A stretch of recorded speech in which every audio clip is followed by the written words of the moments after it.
ഈ സംഭവം നടക്കുന്നത് ഞങ്ങൾ സത്യപ്രതിജ്ഞയുടെ അടുത്ത ദിവസമല്ലേ അല്ലേ? അത് 15ാമത്തെ പോക്കാണ് അവർ റിക്കവറി നടത്താൻ വേണ്ടിയിട്ട് പോകുന്നത്, ജപ്തി ചെയ്യാൻ വേണ്ടിയിട്ട് പോകുന്നത്. അവരെ ജപ്തിയല്ല, അവരെ അവിടുന്ന് ഒഴിപ്പിക്കാൻ വേണ്ടി, എവിക്ഷന് വേണ്ടി പോകുന്നത്.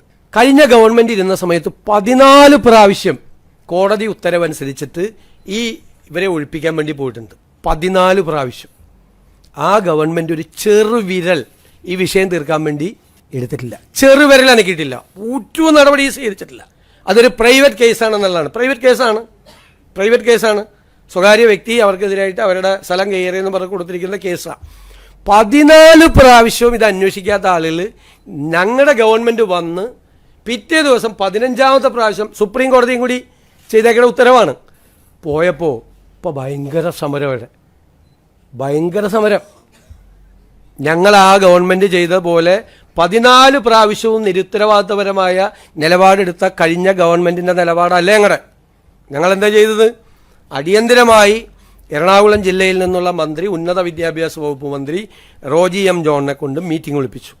ഞങ്ങൾ പരിശോധിച്ച് എന്ത് ചെയ്യാൻ പറ്റുമെന്ന്. ഞങ്ങളുടെ തീരുമാനം എന്താണെന്നറിയോ? കോടതി ഉത്തരവ് നടപ്പാക്കിയാൽ ആ 8 കുടുംബങ്ങൾ വഴിയാധാരമാകില്ല. അതാണ് തീരുമാനം. അതിലവരോട് ഞങ്ങളൊരു പ്രപ്പോസൽ വെച്ചു. അവർക്ക് കോടതി ഉത്തരവല്ലേ, നടപ്പാക്കിയാൽ നിങ്ങൾക്ക് പകരം സ്ഥലവും പകരം വീടും തന്ന് അവരെ ഞങ്ങൾ പുനരധിവസിപ്പിക്കും, അവരെ തെരുവിലേക്ക് വിടില്ല.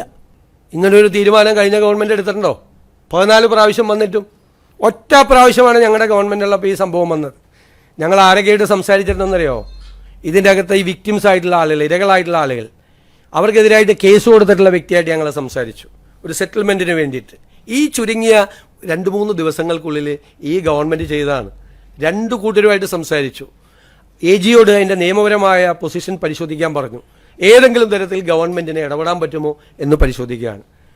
കുറച്ച് സമയം കൂടി ലഭ്യമാകുമോ എന്ന് പരിശോധിക്കുകയാണ്.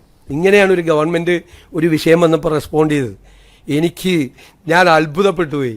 അവിടെ പോയി മന്ത്രിമാർ, പഴയ ഗവൺമെൻറ്റിലെ മന്ത്രിമാർ അവിടെ ഇരിക്കുക. ആ ജില്ലയിൽ നിന്നുള്ള മന്ത്രിയായിരുന്നു, വ്യവസായ മന്ത്രി. അദ്ദേഹമാണ് ആദ്യം അവിടെ പോയത്. ഈ 14 പ്രാവശ്യം അവരെ കുടിയൊഴിപ്പിക്കാൻ പോയപ്പോൾ എന്ത് ചെയ്തു ഇവരെല്ലാം?